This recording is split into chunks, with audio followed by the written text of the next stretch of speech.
Hi friends, ಎಲ್ಲರಿಗೂ ನಮಸ್ಕಾರ. ನಾನು ಮಮತಾ ಪಾಟೀಲ್. ನೀವಿನ್ನೂ ನನ್ನ ಚಾನೆಲ್ಗೆ ಸಬ್ಸ್ಕ್ರೈಬ್ ಆಗಿಲ್ಲ ಅಂದ್ರೆ ದಯವಿಟ್ಟು ಸಬ್ಸ್ಕ್ರೈಬ್ ಆಗಿ, ಜೊತೆಗೆ ಪಕ್ಕದಲ್ಲಿರುವಂತಹ ಬೆಲ್ ಐಕಾನ್ ಸಹ ಒತ್ತಿ. ಇಂದಿನ ಈ ವಿಡಿಯೋದಲ್ಲಿ ನಾನು ತುಂಬಾನೇ ಕಾಮನ್ ಆದಂತಹ ಒಂದು ಸಮಸ್ಯೆ ಬಗ್ಗೆ ಮಾತಾಡ್ತಾ ಇದ್ದೀನಿ. ಇದು ತುಂಬಾ ರಿಕ್ವೆಸ್ಟೆಡ್ ವಿಡಿಯೋ ಸಹ ಹೌದು. ಅದ್ಯಾವುದು ಅಂದ್ರೆ ಹೇರ್ ಫಾಲಿಂಗ್ ಮತ್ತು ಹೇರ್ ಥಿನ್ನಿಂಗ್. ತುಂಬಾ ಜನಕ್ಕೆ ಇದು ಕಾಡ್ತಾ ಇದೆ. ಬರೀ ಫೀಮೇಲ್ ಅಂತ ಅಲ್ಲ, ಮೇಲ್ಗೂ ಕೂಡ ಬಾಲ್ಡ್ನೆಸ್ ಅನ್ನೋದು ಬರ್ತಾ ಇದೆ. ಇತ್ತೀಚಿನ ದಿನಗಳಲ್ಲಿ ಚಿಕ್ಕ ಮಕ್ಕಳಿಂದ ಹಿಡಿದು ವಯಸ್ಸಾದವ್ರಿಗೂ, ಗಂಡಸರಿಗೂ ಮತ್ತು ಹೆಂಗಸರಿಗೂ ಕೂಡ ಈ ಹೇರ್ ಫಾಲ್ ಅನ್ನೋದು ಒಂದು ಪೆಡಂಭೂತ ತರ ಕಾಡ್ತಾ ಇದೆ. ಇದಕ್ಕೆ ಸುಮಾರು ರೀಸನ್ಸ್ ಇದೆ. ಮೊದಲು ರೀಸನ್ಸ್ ಗಳನ್ನ ತಿಳ್ಕೊಳ್ಳೋಣ, ಅದಕ್ಕೆ ಪರಿಹಾರವನ್ನ ತಿಳ್ಕೊಳ್ಳೋಣ. ಮತ್ತು ನಾನು ಈ ವಿಡಿಯೋದಲ್ಲಿ ಒಂದು ಹೋಮ್ ರೆಮಿಡಿಯನ್ನ ಅಂದ್ರೆ ಮನೆ ಮದ್ದನ್ನ 100% ನ್ಯಾಚುರಲ್ ಮನೆ ಮದ್ದನ್ನ ನಾನು ತಿಳಿಸ್ತಾ ಇದ್ದೀನಿ. ದಯವಿಟ್ಟು ಕಂಪ್ಲೀಟ್ ಆಗಿ ಈ ವಿಡಿಯೋವನ್ನ ನೋಡಿ. ಈ ಕೂದಲು ಉದುರೋ ಬಗ್ಗೆ ನಾನು ಹೆಚ್ಚಾನೆಚ್ಚು ವಿಡಿಯೋವನ್ನ ಮಾಡ್ತಾ ಇರ್ತೀನಿ. ಯಾಕೆಂದ್ರೆ ಒಂದು ವಿಡಿಯೋದಲ್ಲಿ ಎಲ್ಲಾ ವಿಷಯವನ್ನ ಹೇಳೋದಕ್ಕೆ ಸಾಧ್ಯವಾಗೋದಿಲ್ಲ. ಅದಕ್ಕೆ ಮೊದಲನೆಯ ಭಾಗವಾಗಿ ನಾನು ಈ ವಿಡಿಯೋವನ್ನ ಮಾಡ್ತಾ ಇದ್ದೀನಿ. ಈ ಹೇರ್ ಫಾಲ್ಗೆ ಕಾರಣಗಳೇನು ಅಂತ ಕೇಳಿದ್ರೆ, ಹೀಟ್ ಅಂತಂದ್ರೆ ಯಾವುದೇ ರೀತಿಯಾದಂತಹ ಒಂದು ಎಕ್ಸ್ಟರ್ನಲ್ ಹೀಟ್ ಅನ್ನೋದು ಕೂದಲನ್ನ ಡ್ಯಾಮೇಜ್ ಮಾಡುತ್ತೆ. ನೀವು ಹೇರ್ ಸ್ಟ್ರೇಟ್ನರ್ ಬಳಸ್ತಾ ಇದ್ರೆ, ಅಥವಾ ಹೇರ್ ಡ್ರೈಯರ್ ಇಂದ ಕೂದಲನ್ನ ಡ್ರೈ ಮಾಡ್ತಾ ಇದ್ರೆ, ಅಥವಾ ಬಿಸಿ ನೀರಿನಿಂದ ತಲೆ ಸ್ನಾನವನ್ನ ಮಾಡ್ತಾ ಇದ್ರೆ ಈ ಕೂದಲು ಉದುರೋದು ಅನ್ನೋದು ಹೆಚ್ಚಾಗುತ್ತೆ.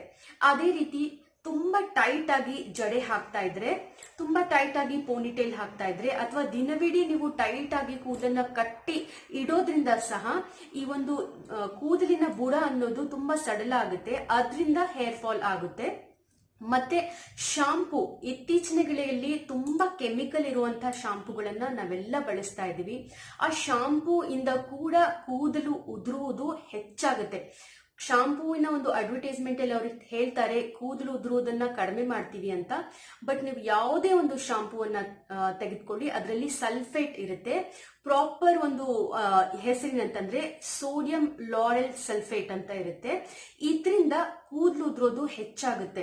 ಇದು ಡ್ಯಾಮೇಜ್ ಮಾಡುತ್ತೆ ಕೂದಲನ್ನ. ನೀವು ಯಾವುದೇ ಶಾಂಪೂವನ್ನ ತೆಗೆದುಕೊಂಡ್ರು ವಾಟರ್ ಆದ ನಂತರ ಈ ಸಲ್ಫೇಟ್ ಅನ್ನೋದು ನೆಕ್ಸ್ಟ್ ಇಂಗ್ರೀಡಿಯೆಂಟ್ ಆಗಿರುತ್ತೆ. ನಾನು ಕೂಡ ಸಲ್ಫೇಟ್ ಫ್ರೀ ಆಗಿರುವಂತಹ ಒಂದು ಶಾಂಪೂವನ್ನ ಯಾವುದು ಅನ್ನೋದನ್ನ ನಾನು ಹುಡುಕ್ತಾ ಇದ್ದೀನಿ. ನನಗೆ ಸಿಕ್ಕ ನಂತರ, ಅಂದ್ರೆ ನಾನು ಯೂಸ್ ಮಾಡಿ ಅದರ ರಿಸಲ್ಟ್ ಬಂದ ನಂತರ ಅದರ ರಿವ್ಯೂ ಅನ್ನ ನಾನು ನಿಮ್ ಜೊತೆ ಶೇರ್ ಮಾಡ್ಕೊಳ್ತಾ ಇದ್ದೀನಿ. ಮತ್ತೆ ಇನ್ನೊಂದು ವಿಚಾರ ಅಂತಂದ್ರೆ, ಹಸಿ ಕೂದಲನ್ನ ನಾನು ತುಂಬಾ ಜನ ನೋಡಿದೀನಿ. ಹಸಿ ಕೂದಲನ್ನ ಬಾಚ್ಕೊಳ್ಳೋದು, ಹಸಿ ಕೂದಲನ್ನ ತುಂಬಾ ರಬ್ ಮಾಡೋದು, ಹೀಗೆ ಮಾಡೋದ್ರಿಂದ ಕೂಡ ಕೂದಲು ಉದುರುತ್ತೆ. ಪರ್ಸನಲಿ ನಾನು ಹೀಗೆ ಮಾಡ್ತಾ ಇದ್ದೆ. ಈಗ ನನಗೆ ಗೊತ್ತಾದ್ಮೇಲೆ ನಾನು ಅವಾಯ್ಡ್ ಮಾಡ್ತಾ ಇದ್ದೀನಿ. ಹಸಿ ಕೂದಲನ್ನ ದಯವಿಟ್ಟು ಕೋಂಬ್ ಮಾಡೋದಕ್ಕೆ ಹೋಗ್ಬೇಡಿ. ಹಸಿ ಕೂದಲನ್ನ ರೆಗ್ರೆಸ್ ಆಗಿ ರಬ್ ಮಾಡೋದಕ್ಕೆ ಹೋಗ್ಬೇಡಿ. ತುಂಬಾ ಸಾಫ್ಟ್ ಆಗಿರುತ್ತೆ. ತಲೆ ಸ್ನಾನ ಆದ ನಂತರ ತುಂಬಾ ಅದರ ಬುಡ ಅನ್ನೋದು ಕೂಡ ತುಂಬಾ ಸಾಫ್ಟ್ ಆಗಿರುತ್ತೆ. ಹೀಗಾಗಿ ದಯವಿಟ್ಟು ಹಸಿ ಕೂದಲನ್ನ ಬಾಚ್ಕೊಳ್ಳೋದನ್ನ ಅವಾಯ್ಡ್ ಮಾಡಿ. ಮತ್ತೆ ಇನ್ನೊಂದು ಮೇಜರ್ ರೀಸನ್ ಅಂದ್ರೆ ಸ್ಟ್ರೆಸ್. ನೀವೆಷ್ಟು ಸ್ಟ್ರೆಸ್ ತಗೊಳ್ತೀರೋ ಅಷ್ಟು ಬೇಗ ನಿಮ್ಮ ಕೂದಲು ಉದುರೋದಕ್ಕೆ ಸ್ಟಾರ್ಟ್ ಆಗುತ್ತೆ. ತುಂಬಾ 90% ಫಿಮೇಲ್ ಅಲ್ಲಿ ಈ ಒಂದು ಸ್ಟ್ರೆಸ್ ಅನ್ನೋದೇ ಕೂದಲು ಉದುರೋದಕ್ಕೆ ಕಾರಣ ಆಗುತ್ತೆ. ಮೇಲಲ್ಲಿ ಅಂದ್ರೆ ಹುಡುಗರಲ್ಲೂ ಕೂಡ ಅವರ ಬಾಲ್ಡ್ನೆಸ್ಗೆ ಒಂದು ಜೆನೆಟಿಕ್ಸ್ ಕಾರಣ ಆದ್ರೆ, ಜೆನೆಟಿಕ್ಸ್ಗೆ DTH ಅನ್ನೋದು ಇನ್ ಡೀಟೇಲ್ ಆಗಿ ನಾನು ಹೇಳೋದಕ್ಕೆ ಹೋಗೋದಿಲ್ಲ. ಆ ಒಂದು ಹಾರ್ಮೋನ್ ಇಂಬ್ಯಾಲೆನ್ಸ್ ಇಂದ ಅವ್ರಿಗೆ ಬಾಲ್ಡ್ನೆಸ್ ಅನ್ನೋದು ಬರುತ್ತೆ. ಆ DHT ಅನ್ನೋದು ಫಿಮೇಲ್ ಅಲ್ಲಿ ಇರದೇ ಇರೋದ್ರಿಂದ ಫಿಮೇಲ್ಗೆ ಬಾಲ್ಡ್ನೆಸ್ ಅನ್ನೋದು ಬರೋದಿಲ್ಲ. ಬಟ್ ಆದ್ರೆ ಮೇಲಲ್ಲೂ ಕೂಡ ಸ್ಟ್ರೆಸ್ ಹಾರ್ಮೋನ್ ಇನ್ಕ್ರೀಸ್ ಆಗೋದ್ರಿಂದಾನೇ ಹೇರ್ ಫಾಲ್ ಅನ್ನೋದು, ಬಾಲ್ಡ್ನೆಸ್ ಅನ್ನೋದು ಬರುತ್ತೆ. ಒಂದ್ ವೇಳೆ ತಂದೆ ಬಾಲ್ಡ್ ಆಗಿದ್ರೆ ಡೆಫಿನೆಟ್ ಆಗಿ ಮಗ ಕೂಡ ಬಾಲ್ಡ್ ಆಗ್ತಾರೆ. ಬಟ್ ಇತ್ತೀಚಿನ ದಿನಗಳಲ್ಲಿ ತುಂಬಾ ಚಿಕ್ಕ ವಯಸ್ಸಿಗೆ ಅವ್ರು ಬಾಲ್ಡ್ ಆಗ್ತಾ ಇದ್ದಾರೆ. ಅವರು ಮನಸ್ಸು ಮಾಡಿದ್ರೆ ಅದನ್ನ ಡಿಲೇ ಮಾಡಬಹುದು. ಆಫ್ಟರ್ 60s ಅದು ಬಾಲ್ಡ್ನೆಸ್ ಕೂಡ ಬರೋ ತರ ಮಾಡಬಹುದು. ಅದಕ್ಕೆ ಡಿಫ್ರೆಂಟ್ ಏನಂತಾರೆ ವಿಧಾನಗಳಿವೆ. ಇನ್ ಡೆಪ್ತ್ ಆಗಿ ನಾನು ಅದಕ್ಕೆ ಹೋಗೋದಿಲ್ಲ, ಯಾಕಂದ್ರೆ ಇನ್ ಡೆಪ್ತ್ ನಾಲೆಜ್ ಕೂಡ ನನಗೂ ಇಲ್ಲ. ಮತ್ ಇನ್ನೊಂದು ರೀಸನ್ ಏನಂತಂದ್ರೆ ಪುವರ್ ಬ್ಲಡ್ ಸರ್ಕ್ಯುಲೇಷನ್. ಅಂದ್ರೆ ಬಾಡಿಲಿ ಬ್ಲಡ್ ಸರ್ಕ್ಯುಲೇಷನ್ ಕರೆಕ್ಟ್ ಆಗಿ ಆಗದೆ ಇರೋದ್ರಿಂದ ಸಹ ಹೇರ್ ಫಾಲ್ ಆಗುತ್ತೆ. ಬ್ಲಡ್ ಸರ್ಕ್ಯುಲೇಷನ್ ಅಂದ್ರೆ ಹೇಗ್ ಮಾಡೋದು ಅಂತಂದ್ರೆ, ಚೆನ್ನಾಗಿ ವಾರಕ್ಕೆ 3 ರಿಂದ 4 ಬಾರಿ ಹೇರ್ ಮಸಾಜ್ ಮಾಡೋದು, ಅಂದ್ರೆ ಕೂದಲನ್ನ ಚೆನ್ನಾಗಿ ಮಸಾಜ್ ಮಾಡ್ಕೊಳ್ಳೋದು. ಈ ಮಸಾಜ್ಗೆ ಯಾವ ಆಯಿಲ್ ಅನ್ನ ಯೂಸ್ ಮಾಡಬಹುದು ಅಂತ ಅಂದ್ರೆ, ಕೋಕೋನಟ್ ಆಯಿಲ್, ಆಲ್ಮಂಡ್ ಆಯಿಲ್ ಮತ್ತೆ ಮಸ್ಟರ್ಡ್ ಆಯಿಲ್ ಅಂದ್ರೆ ತೆಂಗಿನ ಎಣ್ಣೆ, ಅಂದ್ರೆ ಸಪ್ರೇಟ್ ಆಗಿ ಹೇಳ್ತಾ ಇದ್ದೀನಿ ನಾನು. ತೆಂಗಿನ ಎಣ್ಣೆ ನೀವು ಮಸಾಜ್ ಮಾಡೋದಕ್ಕೆ ಸ್ವಲ್ಪ ಬಿಸಿ ಮಾಡಿಕೊಂಡು ಯೂಸ್ ಮಾಡಬಹುದು. ಮಸ್ಟರ್ಡ್ ಆಯಿಲ್ ಅಂದ್ರೆ ಸಾಸಿವೆ ಎಣ್ಣೆಯನ್ನ ಬಳಸಬಹುದು, ಬಾದಾಮಿ ಎಣ್ಣೆಯನ್ನ ಬಳಸಬಹುದು. ನಾನು ಸೆಪರೇಟ್ ಆಗಿ ಒಂದು ಆಯಿಲ್ ಅನ್ನ ಪ್ರಿಪೇರ್ ಮಾಡ್ತೀನಿ, ಅದನ್ನ ನಾನು ಮುಂದಿನ ವಿಡಿಯೋಗಳಲ್ಲಿ ನಿಮ್ಗೆ ಶೇರ್ ಮಾಡ್ತೀನಿ.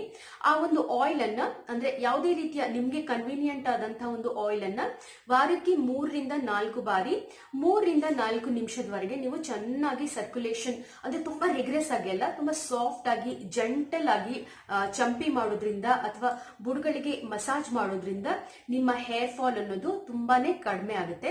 ಮತ್ತು ಅಂದ್ರೆ ಕೂದಲಿಗೆ ಎಣ್ಣೆ ಹಚ್ಚಿದ ನಂತರ ಮಸಾಜ್ ಮಾಡಿದ ನಂತರ ತಣ್ಣೀರಿಂದನೇ ತಲೆ ಸ್ನಾನ ಮಾಡಿ. ನೀವು ಸ್ನಾನ ಬೇಕಾದ್ರೆ ಬಿಸಿನೀರಿಂದ ಮಾಡಬಹುದು, ಅದು ಕೂಡ ಉಗುರು ಬೆಚ್ಚಗಿನ ನೀರಿಂದ. ಬಟ್ ತಲೆ ಸ್ನಾನ ಮಾತ್ರ ತಣ್ಣೀರಾದ್ರೇನೆ ಬೆಟ್ರು ಅಂತ ಅನ್ಸುತ್ತೆ ನಿಮ್ಗೆ ಹೇರ್ ಫಾಲ್ ಇದ್ರೆ. ಯಾಕೆಂದ್ರೆ ಬಿಸಿನೀರಿಂದ ತಲೆ ಸ್ನಾನ ಮಾಡೋದ್ರಿಂದ ಈ ಹೇರ್ ಫಾಲ್ ಅನ್ನೋದು ಇನ್ನೂ ಕೂಡ ಹೆಚ್ಚಾಗುತ್ತೆ. ಅದಕ್ಕಾಗಿ ಸಾಧ್ಯವಾದಷ್ಟು ತಲೆ ಸ್ನಾನವನ್ನ ತಣ್ಣೀರಿಂದ ಮಾಡೋದಕ್ಕೆ ಪ್ರಯತ್ನ ಪಡಿ. ಇನ್ನೊಂದು ಮೇಜರ್ ರೀಸನ್ ಏನಂತಂದ್ರೆ ನ್ಯೂಟ್ರಿಷನ್ ಅಂದ್ರೆ ಪೋಷಕಾಂಶಗಳು ಕಡಿಮೆ ಇರೋದ್ರಿಂದ ಯೂಶ್ವಲಿ ಬಾಣಂತಿಯರಿಗೆ ಹೇರ್ ಫಾಲ್ ಅನ್ನೋದಾಗ್ತಾ ಇರುತ್ತೆ, ತುಂಬಾ ಸ್ಟ್ರೆಸ್ ಇದ್ದವ್ರಿಗೆ ಹೇರ್ ಫಾಲ್ ಅನ್ನೋದಾಗ್ತಾ ಇರುತ್ತೆ. ಯಾರಿಗಾದ್ರೂ ಕ್ರಾನಿಕ್ ಡಿಸೀಸಸ್ ಇದ್ರೆ ಅಂದ್ರೆ ಲಾಂಗ್ ಟರ್ಮ್ ಡಿಸೀಸಸ್ ಇದ್ರೆ, ಡಯಾಬಿಟಿಸ್, ಥೈರಾಯ್ಡ್, ಯಾವ್ದಾದ್ರು ಹಾರ್ಮೋನಲ್ PCOD, PCOS ಈ ತರ ಯಾವ್ದಾದ್ರು ಡಿಸೀಸ್ ಇದ್ರೆ ಅವ್ರಿಗೆ ಹೇರ್ ಫಾಲ್ ಅನ್ನೋದು ತುಂಬಾ ಹೆಚ್ಚಾಗ್ತಾ ಇರುತ್ತೆ. ಯಾಕೆ ಅಂದ್ರೆ ಪೋಷಕಾಂಶಗಳನ್ನ ಸರಿಯಾಗಿ ಅಂದ್ರೆ ನಾವು ಇಂಟೇಕ್ ಮಾಡದೇ ಇರೋದ್ರಿಂದ ಈ ಒಂದು ಹೇರ್ ಫಾಲ್ ಅನ್ನೋದು ಆಗುತ್ತೆ. ನಮ್ಮ ಬಾಡಿ ಯಾವ ರೀತಿ ವರ್ಕ್ ಆಗುತ್ತೆ ಅಂತಂದ್ರೆ, ನೀವು ಕರೆಕ್ಟ್ ಆಗಿ ಪ್ರಾಪರ್ ಫುಡ್ ತೆಗೆದುಕೊಳ್ತಾ ಇಲ್ಲ ಅಂತಂದ್ರೆ ಮೇನ್ ಯಾವ ಬಾಡಿ ಪಾರ್ಟ್ಸ್ಗೆ ಪೋಷಕಾಂಶಗಳು ಬೇಕು ಅದನ್ನ ಕಳಿಸುತ್ತೆ, ಲೀಸ್ಟ್ ಆಗಿ ಕೂದಲಿಗೆ ಕಳಿಸುತ್ತೆ. ಹೀಗಾಗೋದ್ರಿಂದಾನೇ ಹೇರ್ ಫಾಲ್ ಅನ್ನೋದು ಆಗುತ್ತೆ. ಅಂದ್ರೆ ಬಾಡಿ ತನ್ನ ಮೆಕ್ಯಾನಿಸಮ್ಗೋಸ್ಕರ ಯಾವ ಪ್ರೋಟೀನ್ ಬೇಕೋ, ಯಾವ ಒಂದು ಪೋಷಕಾಂಶಗಳನ್ನ ಬೇಕೋ ಫಸ್ಟ್ ಅದು ಅಂದ್ರೆ ಅದು ಡಿಸೈಡ್ ಮಾಡುತ್ತೆ ಯಾವುದಕ್ಕೆ ನಾನು ಅಂದ್ರೆ ನೀವು ನಿಮ್ಮ ಬಾಡಿಗೆ 100% ಒಂದು ಪೋಷಕಾಂಶ ಬೇಕು. ನೀವು ಬರೀ 50% ನೀವು ಪೋಷಕಾಂಶವನ್ನ ತೆಗೆದುಕೊಳ್ತಾ ಇದ್ದೀರಾ.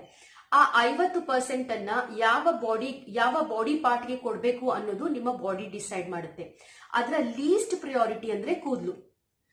ಹೀಗಾಗಿ ನೀವು ಎಲ್ಲೋ ಅಂದ್ರೆ ಯಾವುದೇ ಒಂದು ವೈಟಮಿನ್ ಕಮ್ಮಿ ತೆಗೆದುಕೊಂಡ್ರು ಕೂಡ ಅದರ ಎಫೆಕ್ಟ್ ಅನ್ನೋದು ನಿಮ್ಮ ಕೂದಲ ಮೇಲೆ ಆಗುತ್ತೆ. ಹೀಗಾಗಿ ಕಂಪ್ಲೀಟ್ ಆಗಿ ನ್ಯೂಟ್ರಿಷಿಯಸ್ ಫುಡ್ ಅನ್ನ ತೆಗೆದುಕೊಳ್ಳಿ. ಇದರಿಂದ ನ್ಯಾಚುರಲಿ ನಿಮ್ಮ ಬಾಡಿ ಕೂಡ ಚೆನ್ನಾಗಿರುತ್ತೆ, ಅದೇ ರೀತಿ ನಿಮ್ಮ ಕೂದಲು ಅನ್ನೋದು ಕೂಡ ತುಂಬಾ ಚೆನ್ನಾಗಿರುತ್ತೆ. ಮತ್ತಿನ್ನೇನು ಅಂತಂದ್ರೆ ಕೂದಲು ಅನ್ನೋದು ಕೆರಾಟಿನ್ ಅನ್ನೋ ಒಂದು ಪ್ರೋಟೀನ್ ಇಂದ ಆಗಿರುತ್ತೆ.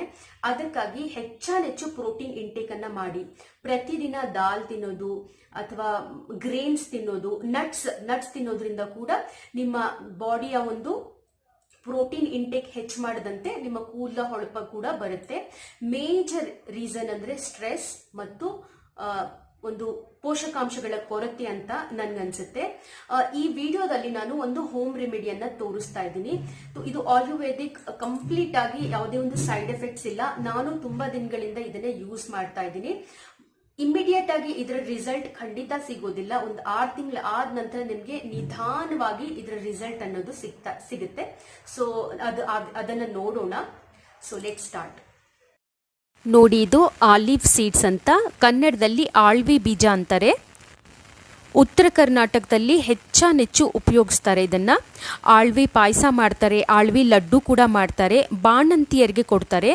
ಕೂದಲು ಉದುರುವಂಥ ಒಂದು ಸಮಸ್ಯೆ ಇದ್ದವರಿಗೆ ಇದು ವರದಾನ ಅಂತಲೇ ಹೇಳ್ಬೋದು. ನೋಡಿ ಯಾವ ರೀತಿಯಾಗಿರುತ್ತೆ ಅಂತ. ಗೋಕಾಕ್ ಕರ್ದಂಟಲ್ಲೂ ಕೂಡ ಈ ಆಳ್ವಿ ಬೀಜವನ್ನು ಬಳಸ್ತಾರೆ.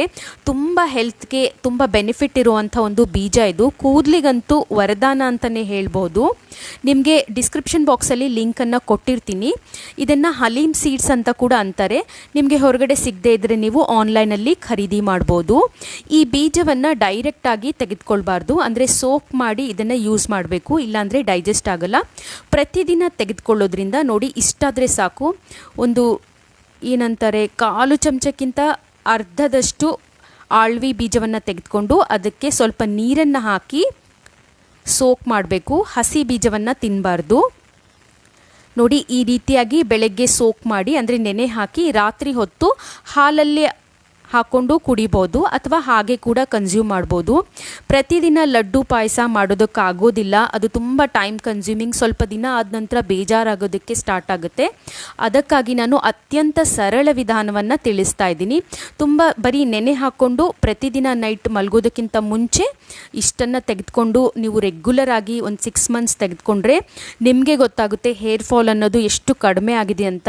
ಹೊಸ ಕೂದಲು ಕೂಡ ಇದರಿಂದ ಬರುತ್ತೆ, ವಾಲ್ಯೂಮ್ ಕೂದಲಿನ ಹೆಚ್ಚಾಗುತ್ತೆ. ನೋಡಿ, ನೆನೆ ಹಾಕೋದ್ರಿಂದ ಈ ರೀತಿ ಔಟರ್ ಲೇಯರ್ ಬರುತ್ತೆ. ಹೀಗಾದಾಗ ಮಾತ್ರ ನೀವು ಇದನ್ನು ಕನ್ಸ್ಯೂಮ್ ಮಾಡಬೇಕು. ಈಸಿ ಟು ಡೈಜೆಸ್ಟ್ ಆಗುತ್ತೆ, ಇಲ್ಲಾಂದರೆ ಇದು ಹಸಿ ಒಂದು ಸೀಡ್ಸ್ ಏನಿದೆಲ್ಲ ಡೈಜೆಸ್ಟ್ ಆಗೋದಿಲ್ಲ. ಇದು ಅತ್ಯಂತ ಸರಳ ಮನೆಮದ್ದಾಗಿದೆ, ಖಂಡಿತ ಟ್ರೈ ಮಾಡಿ. ನನಗೆ ತುಂಬ ಸಕ್ಸಸ್ಫುಲ್ ಹೋಮ್ ರೆಮಿಡಿ ಅಂತ ಅನಿಸಿದೆ, ಅದಕ್ಕಾಗಿ ನಿಮಗೆ ತಿಳಿಸ್ತಾ ಇದ್ದೀನಿ.